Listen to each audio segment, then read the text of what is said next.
very good evening and welcome to Coffee with Feeds 11.0. I am Rahul, your host, and today with us we have Mr. Jay Bansal. Mr. Jay is a senior consultant at Ernst Young with 4 years of experience working with top banks around the globe. Jay specializes in data science and data-driven technology and is responsible for providing data-driven solutions for cashless transactions. In addition to this, he is also the founder of PickMyMentor.in, an initiative to provide concurrent awareness of the latest market trends and skill set enhancement of undergrad students. We're very delighted to have you here and thank you for taking time out of your busy schedule to be with us. Thanks a lot, Rahul. Thanks for having me here. Thanks for having this opportunity and taking out time from your busy schedule to let me explain what my career path has been. So thanks a lot. My pleasure, sir. So without further ado, let's get underway.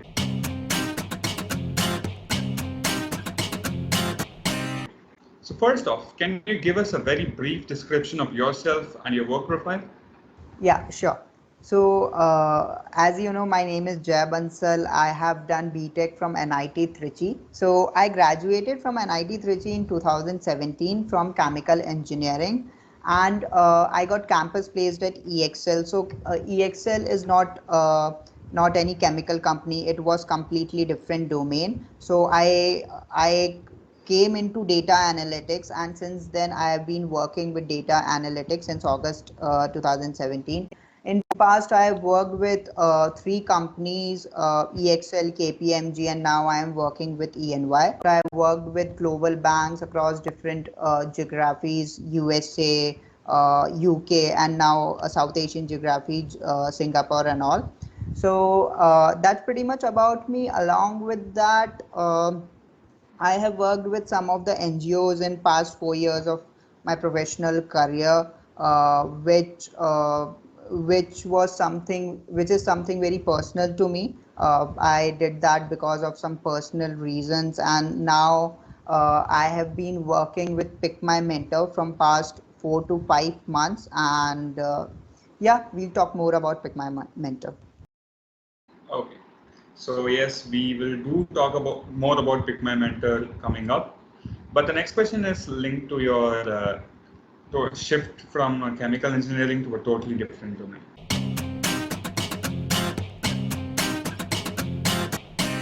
So as you said, you were a chemical engineering student at NIT Trichy and decided to follow a path in business analytics. What made you realize that you should make this drastic change in your career path? Yeah, so you are right. This is a drastic change. So to be honest, I was good with numbers. Then I was good with chemical engineering or theoretical stuff. So to be a skilled chemical engineer, you need to be very good with theoretical stuff, memorizing stuff, and all the equations and formulas, chemical formulas, which I was not very good with. I always got better numbers in quantitative stuff. My aptitude skills were better. I got straight A's in the quantitative subjects and little less numbers like B's and C's and core chemical stuff. So that is when I decided to go for a job where your quantitative skills are required, and that is so as it is rightly said, engineering opens the door to all the professions in the world, not just the engineering. After being an engineer, you can be anything. You can go in finance, you can go in operations, you can do an MBA. It opens doors for a hell lot of things. So that is when I also decided. I discussed with some alumni, some seniors who were already working in this particular domain, and that's when I decided, let's go for something that requires a quantitative acumen and that needs a person to be good in maths. So that is why I chose this analytics domain. Wonderful. And on a personal level, I could relate to you, like being good with the quantitative subjects and not being very good at the core subjects. Yeah. Being an alumni of NIT Trichy, I can so connect with you. And in this pandemic world, you don't get to talk to very like a lot of people, and now talking to you is like I'm really nostalgic right now. And when you say you cannot connect with core stuff and you connect more with quantitative stuff, that is really nostalgic for me. So yeah. So the next question. Yeah.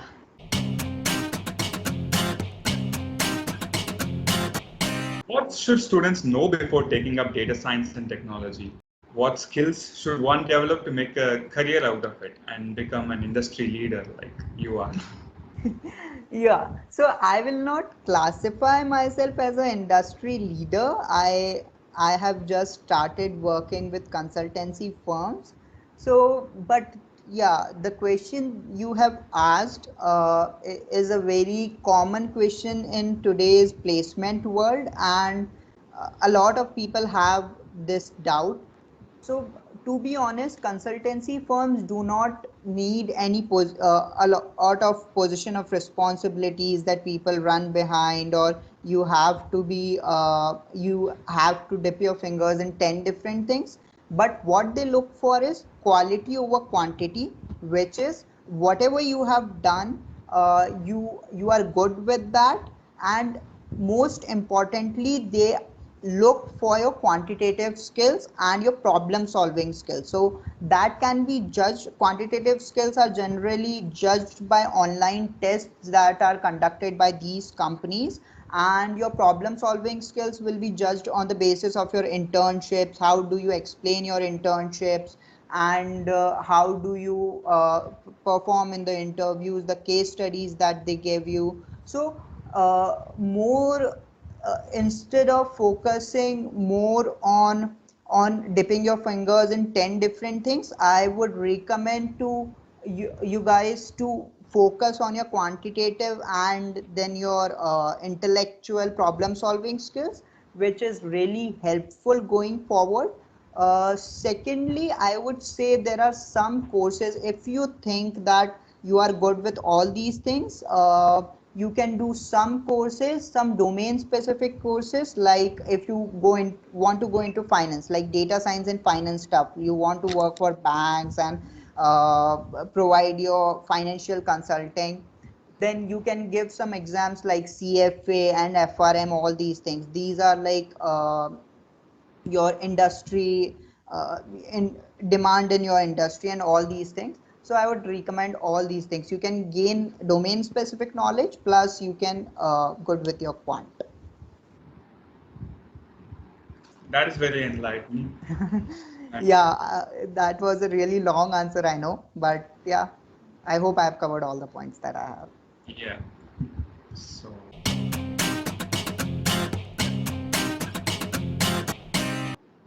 what do you think are some of the misconceptions among students for data when it comes to data analytics?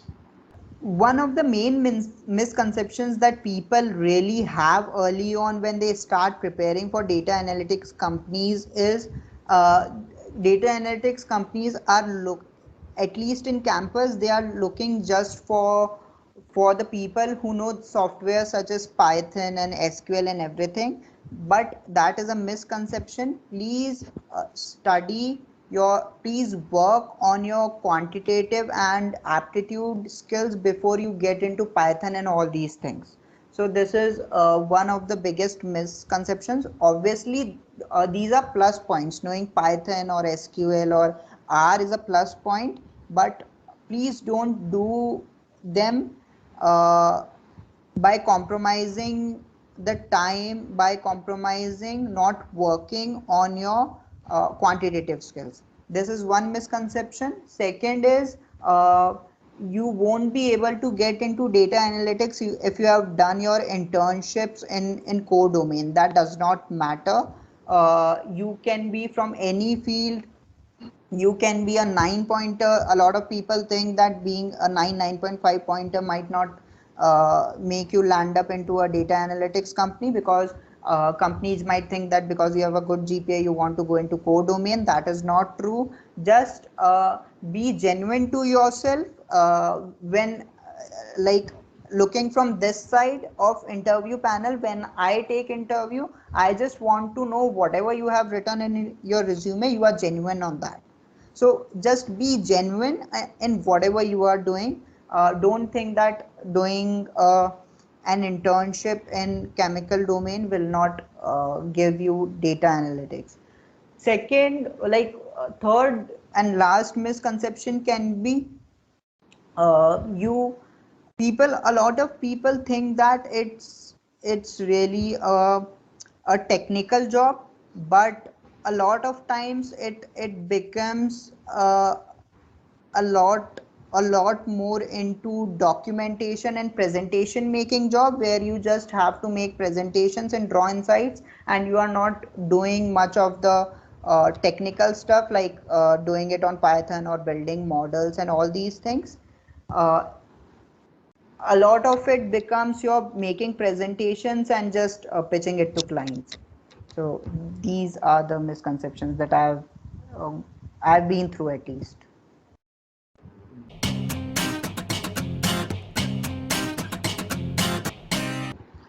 What are some things that you didn't anticipate about your career choice, but realized it only after you started pursuing?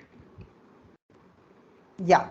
So yeah, this is really nice question, and I really want to talk into that. So what happens generally is when we sit for placements, or when we talk, when we are in college, we have just two kinds of sectors. One is your core domain and one is your non-core domain. And what kind of companies or what kind of work is there in your non-core domain, that is kind of a gray area. A lot of people are not aware about different domains that are there in your non-core domain. So people just think it is general management, or you just have to deal with clients. What exactly you have to do is not clear. So that is the same thing, I think. So I was also going through, as I got placed in EXL, I didn't exactly know what I had to work on. So when I the first few months of my office, if I do not understand anything, I when I go back home, I have to look for curriculum that teaches these business analytics concepts, or I have to look for books that teach all these business analytics stuff, and I have to fall on the friends that have done bachelors in analytics or in statistics and all these things. So I didn't have a bachelor background to fall on. So let's suppose I was placed in chemical, I could have come home and referred my chemical books. So that thing was not there. So that is when I realized, when you go for a non-core domain, you need to understand what all different domains are there, such as analytics can be there, finance can be there, operations can be there, then your people management can be there, and there are 20 more domains that I am not even aware of, and companies are there in campus for that. So please explore what kind of job you are getting into, start reading about it. So this is something very unanticipated from my side.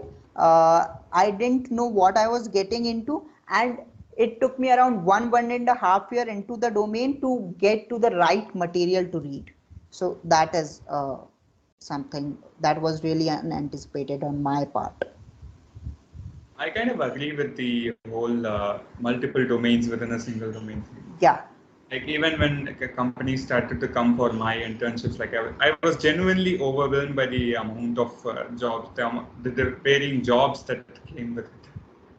Yeah. So there, Yeah, even in analytics, when you see, there are different kinds of jobs. So, and there are different kind of subdomains that you can specialize in, and people generally do PhD in those. So there are literally humongous subdomains. So yeah, that was really unanticipated. So please do your due diligence. Please do your research in the possible domains, non-core domains that come to campus. okay. So This next question is about PickMyMentor.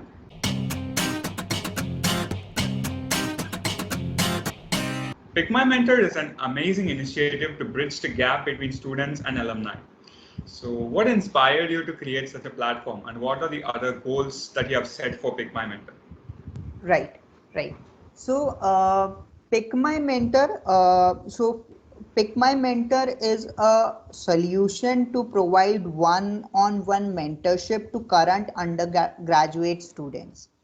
Currently, PickMyMentor.in we have rolled out for NIT Trichy, and in future we focus to roll it out for all the colleges in India. That is a long-term goal, and if possible, we might extend it to postgraduate students also. So that is a long-term goal. Coming to what led me into this, so, my personal background is I belong to a small town in Rajasthan, and there is kind of a communication skills gap between people who come from metropolitan cities and people who come from small towns when we enter into the college. And more often than realized, we do not work on this while being in the college, and we do not work on this from placements point of view, and we suddenly realize it when companies start coming in third year of your college, that okay, I've worked on my GPA, I have worked on my internships and everything, I have done some good projects, some practicals, but I have not worked on my communication skills. So, and so this is something that motivated me to help those who to help the people who might face the same problem that I faced when I was in third and fourth year. Secondly, in pandemic, when I was talking to so I am sort of in charge of mentoring in my office, and when people recent graduates came out of campus in 2020 August, when they joined my company, I realized that that gap was still not fulfilled, and they were really afraid of talking to clients and everything. So, and current third and fourth year people were reaching out to me ki, sir, this company is coming tomorrow, can you please help me with it? So given all this history of my background and everything, we started conducting these sessions for NIT Trichy, wherein the sessions were aimed for the entire campus, entire departments and everything.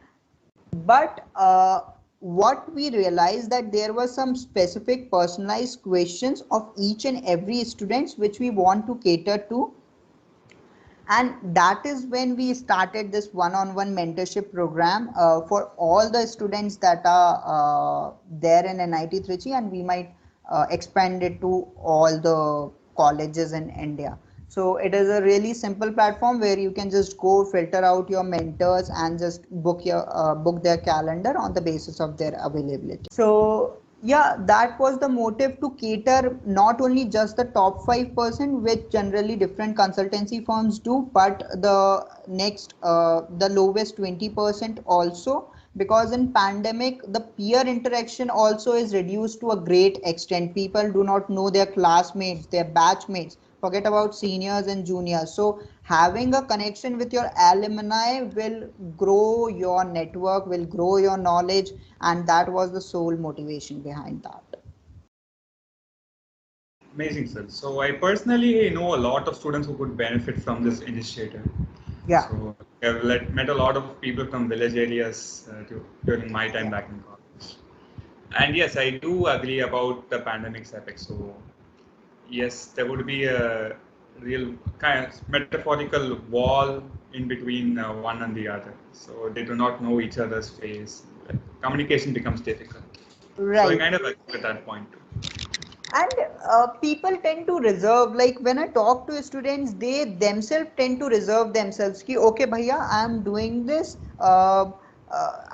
whenever I mentor anyone, like I have mentored like around 40 to 50 people in past 4 months, and I always tell this, okay, I've told you this because you have asked this question, but please spread this knowledge to all your peers and everything. Please put it in your class group, please let them know that this is happening and this is the industry wide trend, please apply for these jobs and everything. So people tend to reserve themselves from interacting even with their peers. So I hope this solves some problems.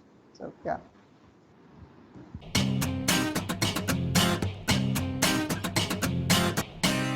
You have also worked with multiple NGOs like Teach for India, eVidyaloka. Yeah. So, what were your most important takeaways from these experiences?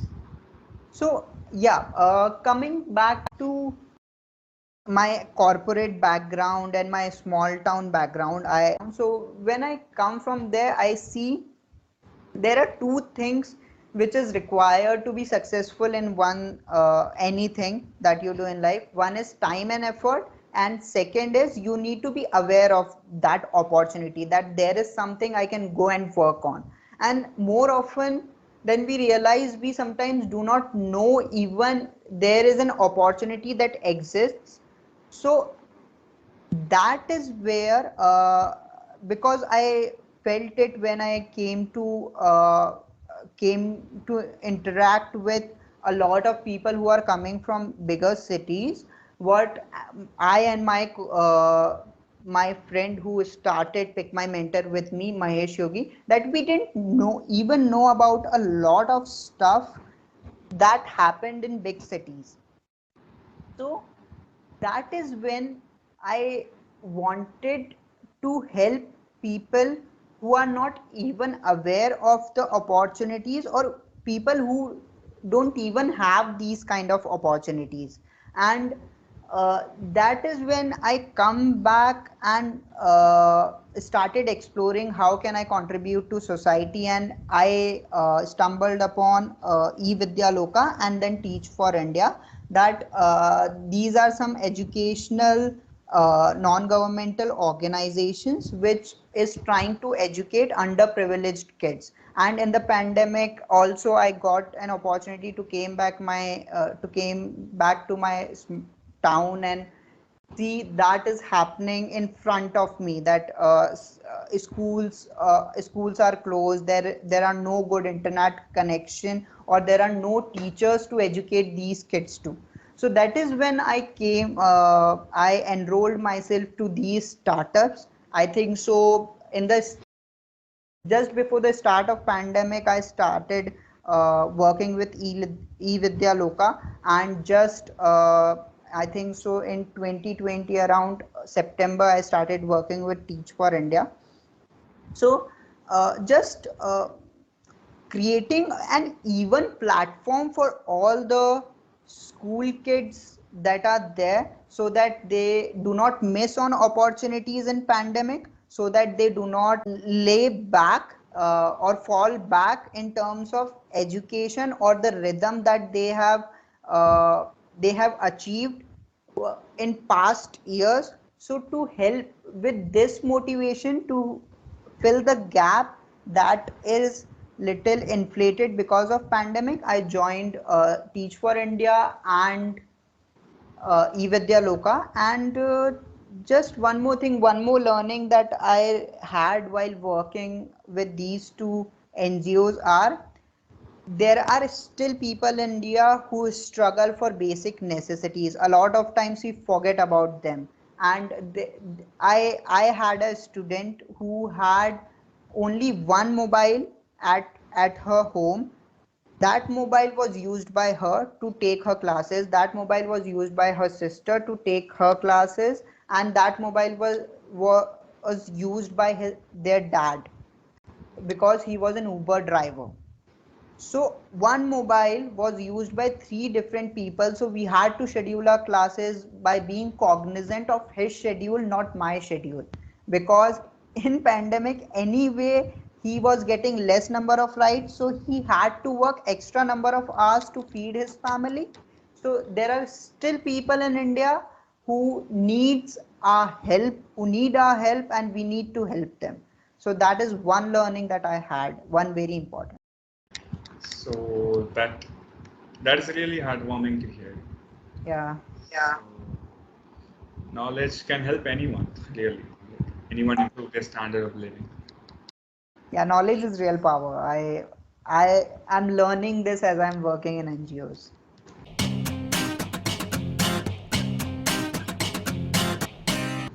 Often, when two not very familiar parties interact, there is always a factor of what's in it for me in the conversation.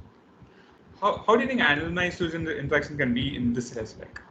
And how can you make alumni more comfortable to the idea of selfless support for their juniors? Like, as a person who has experienced this from both sides, I think you can give an answer to that.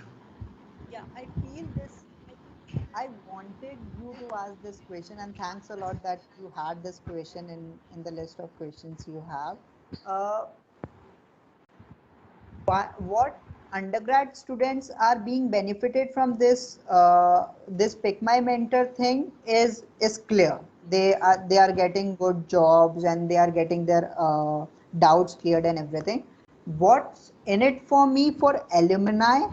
There are three points that I would like to mention. First is emotional connect. Whenever we talk anyone from my alma mater, it's really emotional for me. I want to help them.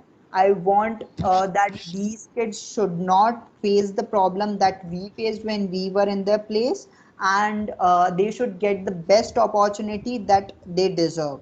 So there's this emotional connect.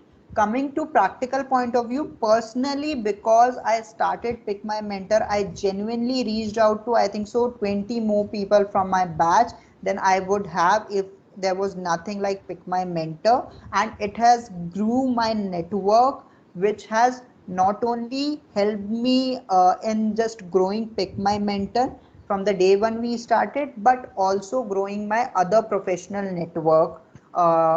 Be in data science, I have got to learn about three more things that are there in data science, three more opportunities which I can go for. So building a network, building a community is a very important thing that is there for alumni, and not just in your year, across the year. Like I'm just 4 years into the system, and I've even reached out to the NIT Trichy alumni who is 20 years into the system. So that is a really important thing that I feel is there for alumni.